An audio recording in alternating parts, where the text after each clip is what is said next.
Hey there. Subscribe to my channel. And also press this bell icon. Hi guys! Welcome and welcome back to my YouTube channel. Kung bago ka lang at napadaan ka sa aking channel, please subscribe at huwag kalimutan i-click ang notification bell dahil ang channel na ito ay nag-a-upload ng mga video na pwede natin pagkakitaan online. Please subscribe and support Filipino YouTuber.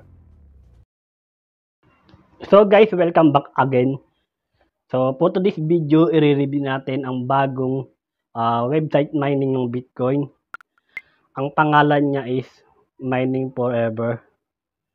So ipapakita ko rin dito guys yung payment proof natin na binigay last day na bonus para sa mga bagong user ng Mining Forever.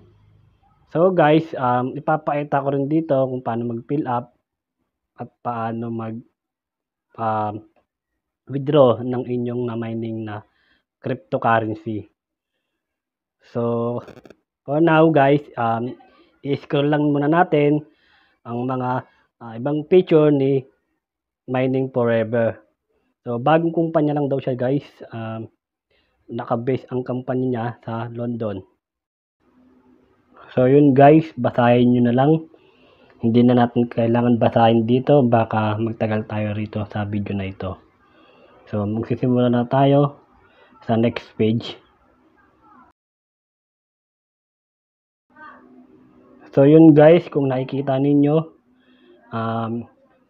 ang kanyang minimum withdrawal guys is mababa lang. Nasa 0.002 Satoshi of Bitcoin.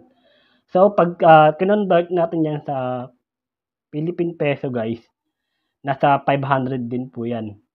So hindi siya tulad ng ibang mining website na medyo malaki-laki ang minimum withdrawal. Umaabot ng 17 o 27 pesos.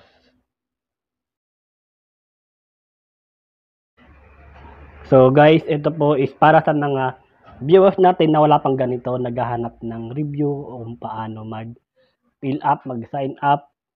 So, ang unang-una guys is enter name.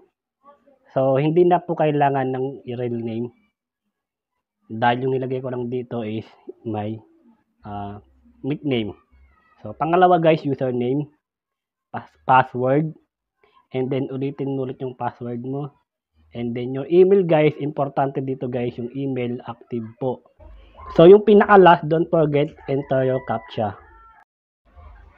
So guys, after ninyong ma-register, ganito po ang lalabas. Automatic na po siya nagmamine. Yung red dot na po yan guys, yun po yung live mining. Ibig sabihin po niyan guys, nagmamining na po siya ng kusa. Hindi nyo na kailangan i-activate after 1 hour or after 4 hours.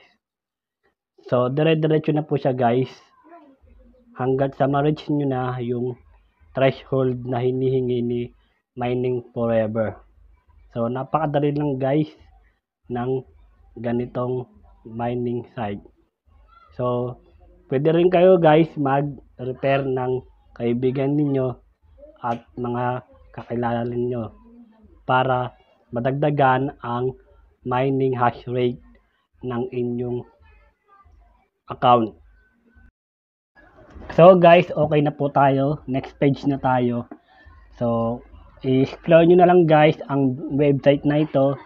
Basahin nyo na lang po yung ibang mga feature ng website na ito para marami pa tayong malaman o madiscover kung ano pa ba ang mga ibibigay niyang benefits sa atin.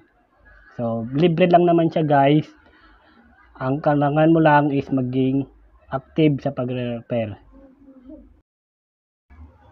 So guys, kung wala ka pang ganito, pwede niyo pong gamitin ang aking referral link. Nasa may baba lang ng description ng video na ito. So kung okay lang na ayaw mo, okay lang din sa akin. Kung gusto mo, maraming salamat.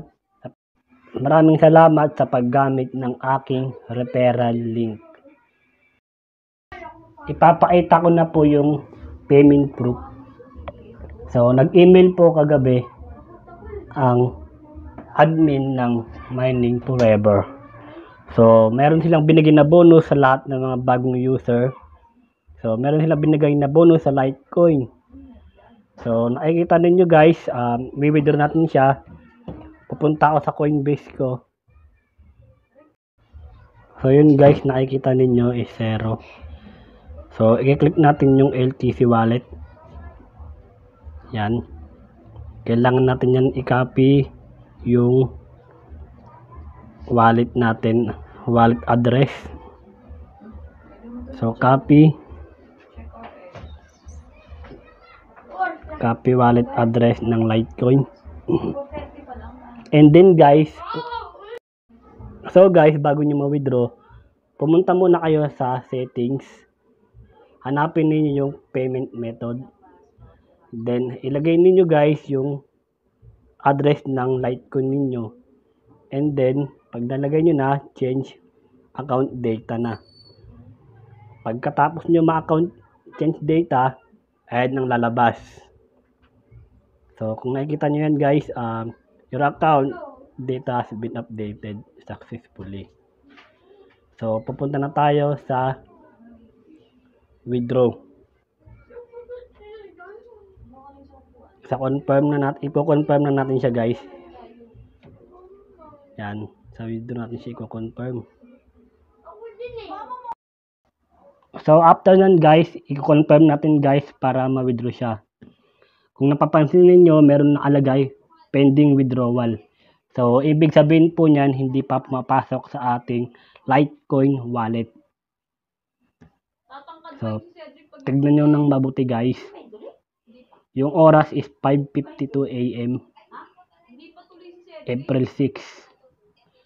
So, after ng mga ilang oras, tignan din natin guys kung papasok na siya. So, ito rin po yung email sa akin ng admin ng Mining Forever. So, kung nakalagay dyan, you have requested to withdraw. So, from Bitcoin yan guys, i-convert na yan sa Litecoin. So, pagtapos niyan, ito na po yung aking tatanggap na message. Much later. So, yun guys, wala na yung pending withdrawal. Pumasok na po siya sa may last withdrawal at total withdrawal. So, nakita nyo po guys, ang notification ko, 11:51 AM, pumasok sa may Coinbase wallet ko. So, meron tayong DOS na natanggap. Okay lang yun kasi libre lang naman. So, kung gusto nyong ipunin guys, pwede nyong ipunin. So, yun guys, is bonus lang po yan. Try lang naman natin, walang mawawala. So guys, hanggang dito na lang. Thank you for watching and don't forget to subscribe.